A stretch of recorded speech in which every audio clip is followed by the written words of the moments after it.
नमस्कार दोस्तों, जय हिंद। आज हम बात करेंगे जीएसटी के बारे में, जिसका फुल फॉर्म होता है गुड्स एंड सर्विस टैक्स, वस्तु एवं सेवा कर। दोस्तों चलिए बात करते हैं जीएसटी है क्या? जीएसटी से भारत को क्या फ़ायदा हुआ और क्या नुकसान हुआ?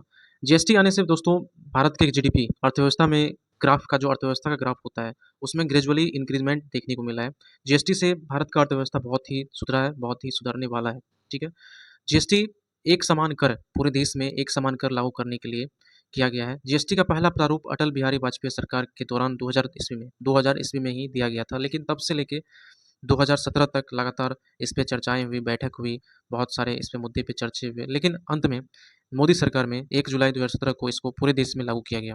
तो आपको जानकारी के लिए बता दूँ कि जीएसटी सर्वप्रथम फ्रांस में लागू हुआ था। फ्रांस में लागू होने के बाद अब तक इंडिया को शामिल करके 160 कुल कंट्री में जीएसटी लागू किया गया है। जीएसटी का मतलब होता है कि सभी व्यापारियों, चाहे वो छोटा हो, चाहे बड़ा हो, सबके लिए एक समान कर लागू किया जाए। भारत में जीएसटी का प्रारूप तैयार करने का श्रेय असीम दासगुप्ता और अरविंद सुब्रमण्यम को जाता है।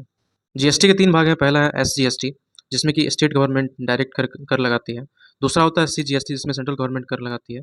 और तीसरा होता है आईजीएसटी, जिसमें कि 2 राज्य अगर व्यापार कर रहे हैं आप आपस में, 2 अंतर्राज्यीय व्यापार में आईजीएसटी लगाया जाता है। जीएसटी से व्यापारियों को ये फ़ायदा हुआ है कि जीएसटी में मात्र आपको जीएसटी पे करना है। पहले क्या होता था कि आपको एक्साइज़ ड्यूटी टैक्स, उसके बाद फिर विकास शुल्क, मतलब बहुत सारे टैक्स लगाए जाते थे, लेकिन अब मात्र आपको जीएसटी टैक्स पे करना होता है। जीएसटी से बहुत सारे व्यापारियों को टैक्स के अंतर्गत लाया गया।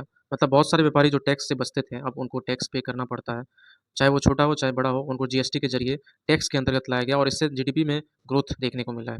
और जीएसटी से एक और फ़ायदा हुआ कि जितने भी काले धन लोग छुपा के रखते थे, वो सारा काला धन बाहर निकला और अभी काला धन छुपाना मुश्किल होता है। इन सभी कारणों से जीएसटी भारत के लिए बहुत इंपॉर्टेंट था और जीएसटी भारत की अर्थव्यवस्था में एक महत्वपूर्ण भूमिका निभा रही है और आगे भी निभाती रहेगी। तो दोस्तों वीडियो इन्फॉर्मेटिव लगे तो प्लीज़ वीडियो को लाइक कर दें और हमें सब्सक्राइब करना ना भूलें। जय हिंद।